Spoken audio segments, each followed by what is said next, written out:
Its walls are thick.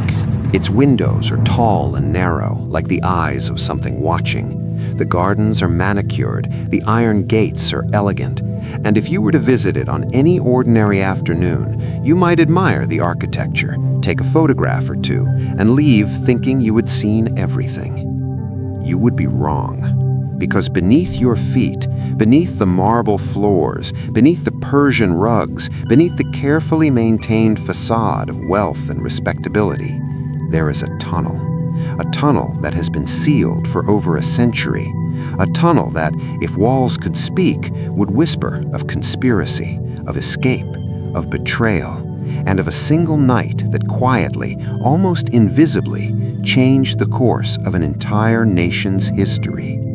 You are about to learn the story that most history books skip over, the story that was buried not just underground, but deliberately, purposefully erased. Stay with me, because once you hear this, you won't be able to unhear it. The hidden tunnel under a mansion that changed history. It is the winter of 1862.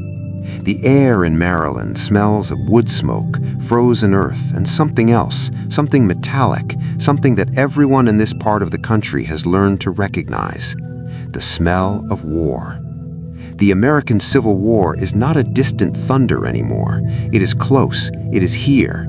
Cannons have torn open fields less than 40 miles away. Families are divided, brothers wearing blue, brothers wearing gray, mothers sewing flags for both sides and praying to the same God that their prayers do not cancel each other out. And in the middle of all of this, sitting on a quiet hill outside Washington, D.C., elegant and composed as though the world were not tearing itself apart, stands a mansion known as Surratt House. From the outside, it is respectable, almost boring. A two-story wooden structure, white-painted, with a tavern on the ground floor that serves warm meals and cold drinks to travelers passing along the Washington-Bryantown Road. Stagecoaches stop here, soldiers stop here, farmers stop here. It is, by every visible measure, simply an inn. But nothing about Surratt House is simple. The woman who runs it is named Mary Surratt, a 40-year-old widow, sharp-eyed, sharp-minded, dressed always in black since the death of her husband. She is polite to her guests. She is devoted to her faith. She attends Mass regularly. She is, by the community's estimation, a respectable woman navigating a hard life.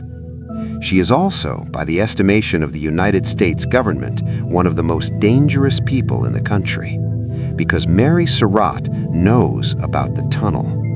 To understand why a tunnel beneath a tavern in Maryland mattered, you have to understand what Maryland was in 1862.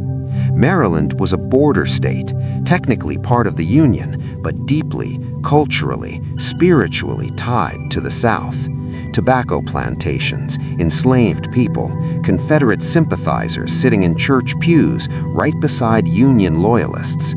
President Lincoln had actually suspended the writ of habeas corpus in Maryland, meaning people could be arrested and held without trial because the government was so terrified of the state switching sides.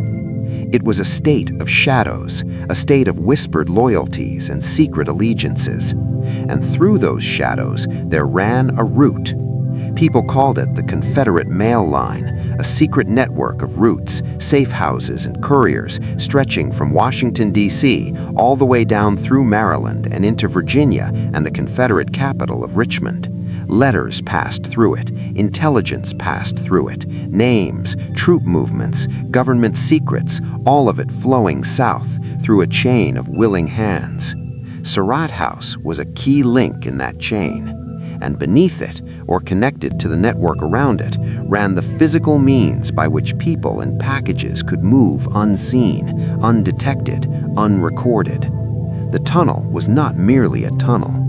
It was a vein in the body of the Confederacy's intelligence operation. Imagine you are 19 years old. Your father is dead, your country is at war, and your mother runs a tavern full of secrets. This is John Surratt Jr., Mary's son, and he is one of the most fascinating figures of the Civil War era that almost nobody talks about. John is tall, lean, quick. He has his mother's sharp eyes and his father's restlessness. He has recently dropped out of a Catholic seminary, not because he lost his faith, but because something else had called him, something louder, more urgent, more dangerous than prayer. He has become a Confederate spy.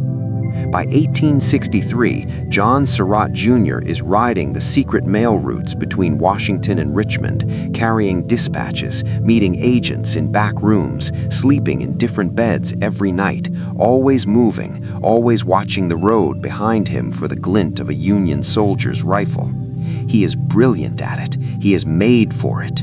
And when he needs to disappear, when the roads are too hot, when Union patrols are too close, when someone has talked who shouldn't have, he comes home to Surratt House. He goes through the tunnel. Picture him on one such night, November. The cold has teeth. He arrives not from the front road, never the front road, but from the back fields, his horse breathing hard and white clouds of steam rising from its nostrils like something out of a fever dream. He dismounts without a sound. He ties the horse. He moves to a specific spot near the rear of the property, a spot that looks, to the casual eye, not more than a root cellar door set into the ground. He lifts it. He goes down. And for the next several hours, John Surratt Jr. does not exist. But here is where the story deepens. Here is where a tunnel stops being just a tunnel. Because by 1864, the men using Surratt House as a meeting point are no longer moving simply letters. They are planning something. Something that, if it succeeded, would have made the assassination of Abraham Lincoln look like a footnote. Because what they were originally planning was not assassination at all. It was abduction. The plan, conceived in whispered conversations in the back rooms of Surratt House, over maps spread on tavern tables, over candles burning low, was to kidnap President Abraham Lincoln, to snatch him from his carriage, drag him south through Maryland, through the network of safe houses, through the tunnels and the back roads, and deliver him to Richmond as a hostage, a bargaining chip, a way to force the Union to release Confederate prisoners of war, and perhaps negotiate a peace that preserved the Confederacy. It was audacious. It was desperate. And the man who sat at the center of those conversations, the man who visited Surratt House repeatedly in the winter of 1964 and spring of 1865, the man whose charm filled every room he entered and whose name you already know, was John Wilkes Booth. Booth sat in the tavern at Surratt House and smiled at Mary Surratt like a man with nothing to hide. He was extraordinarily handsome, dark-haired, dark-eyed, with a stage actor's command of every room he entered. He laughed easily. He drank moderately. He was, to any observer, simply a well-known actor passing through Maryland on his travels. But late at night, after the travelers had gone to bed and the candles in the public rooms had been snuffed out one by one, Booth descended, below the house, into the tunnel, where the real conversations happened, where maps were unrolled, where routes were carefully traced, and what was decided in that tunnel, in the dark, in the cold, in the winter of 1865, would shatter a nation within months. You now know about the house. You know about the tunnel. You know about the widow who ran it, the son who used it, and the actor who descended into it with maps in his hands and murder slowly forming in his mind. But knowing about the tunnel is not the same as understanding what happened inside it. For that, we need to go deeper, literally. It is January of 1865. The war is dying, but it is dying the way wounded animals die, loudly, violently, with one last desperate thrashing before the end. General Sherman has just completed his march to the sea, burning a 60-mile-wide scar across Georgia. Confederate General Lee is pinned at Petersburg, his army starving, his supply lines collapsing like old rope. The Southern cause, The cause that men like John Surratt Jr. had risked everything for, had ridden midnight roads for, had slept in dirt for, is hemorrhaging. And in Richmond, the Confederate government knows it. This is the context in which John Wilkes Booth arrives at Surratt House for what will become one of the most consequential secret meetings in American history. He does not come alone. Picture the back room of the tavern on a January night. The fire is going, the shutters are closed, the sound of wind against the windows fills the silence between sentences. Around the table sit men who, in any other circumstance, would seem entirely ordinary. There is David Harold, 22 years old, slight, boyish, with the eager expression of someone who desperately wants to be liked. He is a pharmacist's assistant who knows the back roads of Maryland better than almost anyone alive. He will serve as the guide. There is George Atzerodt, a German-born carriage repairman with a nervous habit of cracking his knuckles. He knows the Potomac River crossings. He knows which ferryman asks questions and which ones don't. He is there for the river. There is Lewis Powell, and Powell is different from the others. Powell is enormous, 6'2", broad-shouldered, with pale eyes that carry no particular warmth. He is a former Confederate soldier who has seen things that have rearranged whatever was once soft inside him. He is there because when the moment comes, someone needs to not flinch. And there is Booth himself, standing rather than sitting, because Booth always stands when he speaks, as though he is perpetually on stage, laying out the plan with the confidence of a man who has rehearsed this scene 100 times in his own mind. The plan is still, at this point, kidnapping. Booth has identified that Lincoln regularly travels with minimal security to the Soldiers' Home, a retreat north of Washington where the president sometimes spends evenings. The route is isolated. The carriage is not heavily guarded. The window is there. The plan: intercept Lincoln's carriage on a deserted stretch of road, overpower the guard, bind the president, move him south through Maryland, through the network of safe houses, through the back roads that John Surratt Jr. knows like his own heartbeat, cross the Potomac into Virginia, and deliver him to Richmond. Simple, clean, bloodless if everything went right. It was a plan born in that back room, refined in the tunnel below. But everything did not go right. March 17, 1865. Booth receives word that Lincoln will be attending a theatrical performance at a hospital near Washington. The conspirators mobilize. They take their positions along the route, hearts hammering, hands steady, ready. Lincoln does not come. He changed his plans at the last moment, as Lincoln often did, because Lincoln's security detail, such as it was, occasionally functioned. The men scatter, regroup, sit in the awful silence of a plan that has collapsed. And in that silence, something shifts. Because 2 weeks later, on April 2, 1865, Richmond falls to Union forces. The Confederate capital, the very place Lincoln was to be delivered, the very government that would have negotiated his release, ceases to exist as a functioning entity. Kidnapping Lincoln now would accomplish nothing. There is no one left to negotiate with. There is no leverage to be gained. The Confederacy is not dying anymore. It is dead.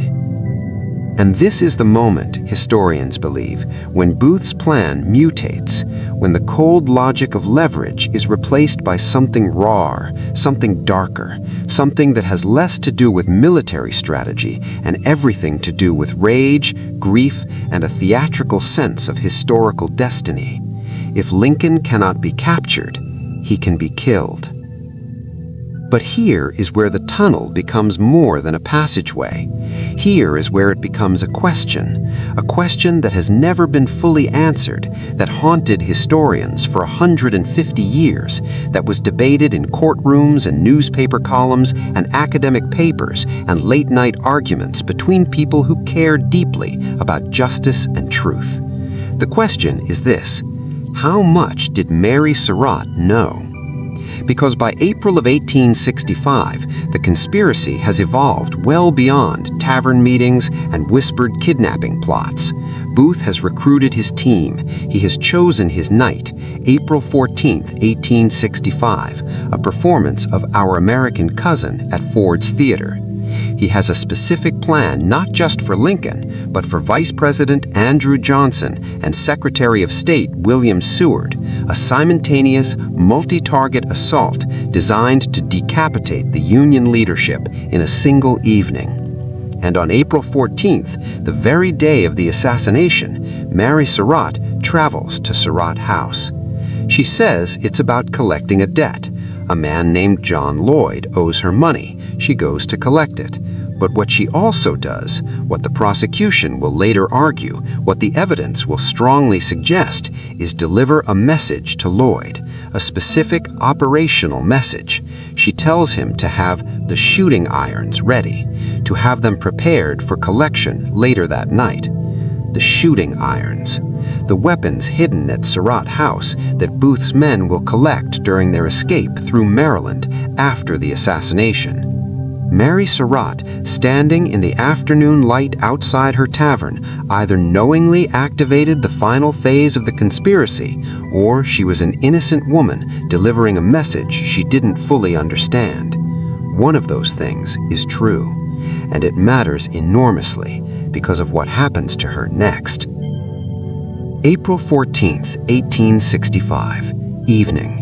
Ford's Theater is full. The war is almost over. The city of Washington is in a state of cautious, exhausted celebration. People are laughing tonight. People are breathing again for the first time in 4 years.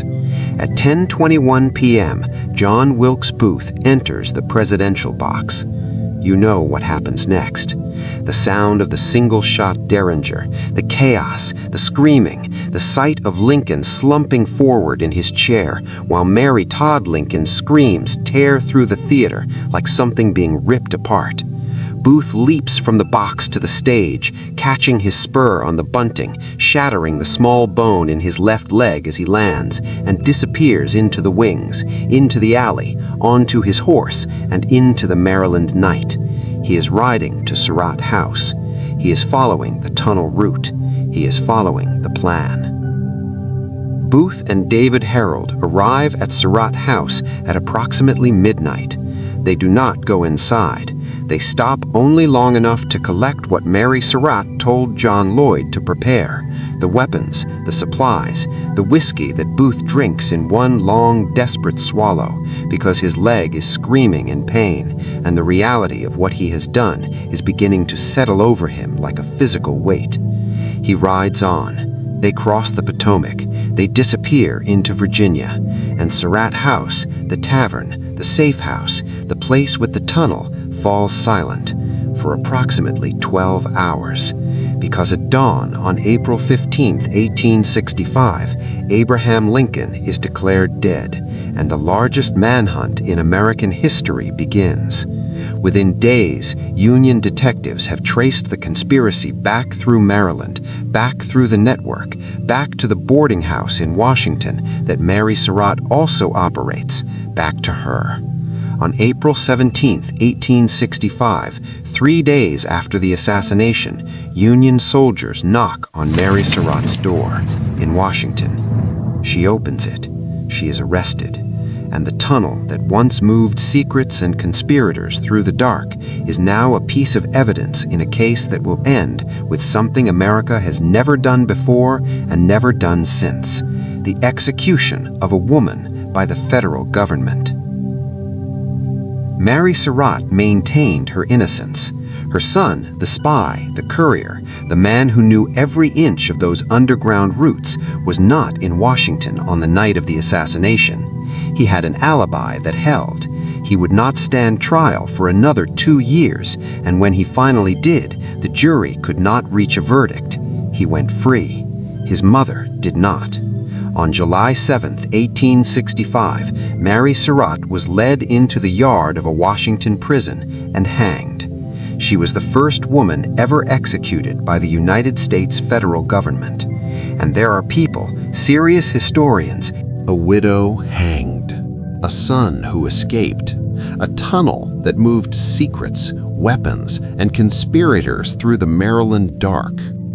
You have followed this story from the cold winter meetings of 1865, through the night Ford's Theater shook, through the manhunt, through the trial that ended with a woman's neck in a noose. But here is the thing about buried secrets. They do not stay buried forever.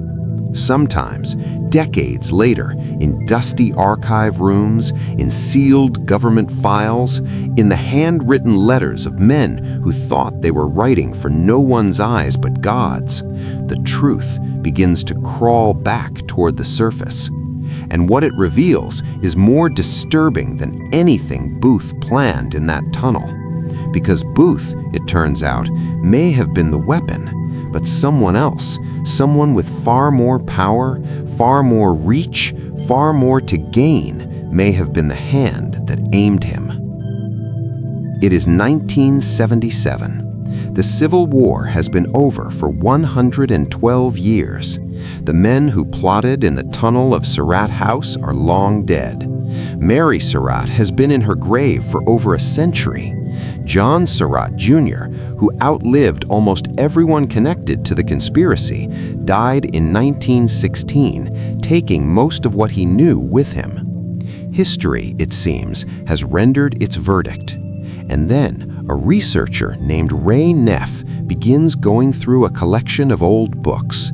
Not in a government building, not in a prestigious university library, in a second-hand shop in Philadelphia, of all places, the kind of place that smells of mildew and forgotten things, where the books are stacked in no particular order and priced by the pound. Neff is a chemistry professor with an obsessive interest in Civil War history. He purchases a bound collection of Colburn's United Service magazine, a Victorian-era British military journal, for almost nothing. He takes it home. He opens it, and in the margins of the pages, written in a cipher, in faded ink, in the careful hand of someone who was terrified of being discovered, he finds a confession. The writing belongs, Neff eventually determines, after years of painstaking analysis, to a man named Lafayette C. Baker. If you do not know that name, you should. Lafayette Baker was the head of the National Detective Police, essentially the director of Union intelligence during the Civil War. He was Abraham Lincoln's spy master, the man responsible for hunting down Confederate agents, for protecting the president, for maintaining the security of the United States government. He was, in other words, the man who should have prevented the assassination. And in those marginal notes, decoded over years by Neff and later examined by other researchers, Baker appears to confess that he didn't prevent it because elements within the government wanted it to happen. The cipher, once decoded, contains lines that have since become among the most debated words in Civil War scholarship. Baker writes of a council, a group of powerful men, including members of Lincoln's own cabinet, who had decided that Lincoln's post-war plans were a threat. Because Lincoln's vision for Reconstruction was, by the standards of his own party's radical wing, dangerously lenient. To understand why this matters, you need to understand what Lincoln was planning to do after the war. Lincoln did not want to punish the South. He wanted to restore it quickly, generously, with what he called malice to none. He wanted Southern states readmitted to the Union rapidly, with minimal conditions. He wanted reconciliation, not retribution.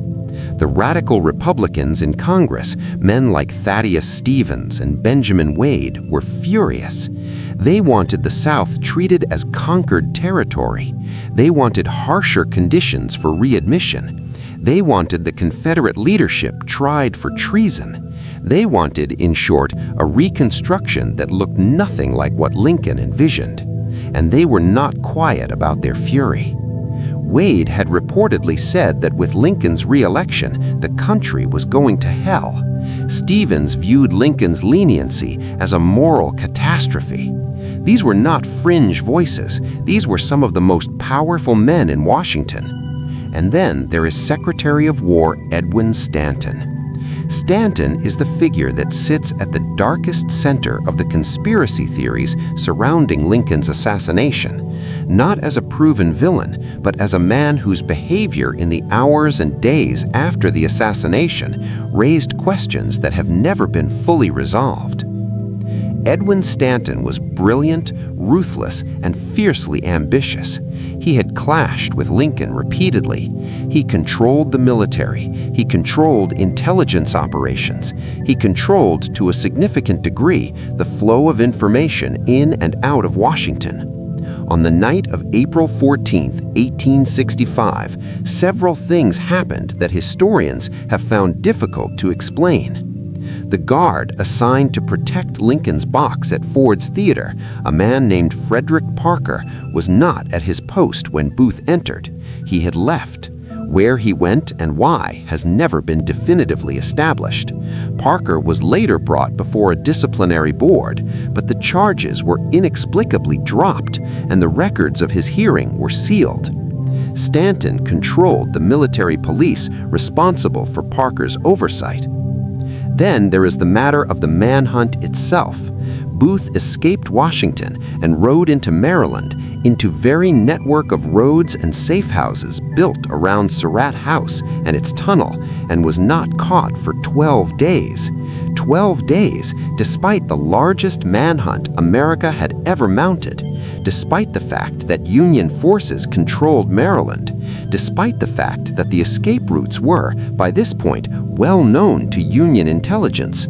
Lafayette Baker, Stanton's own intelligence chief, later claimed that Stanton had deliberately slowed the manhunt, that certain roads were left unguarded, that certain orders arrived too late to be useful.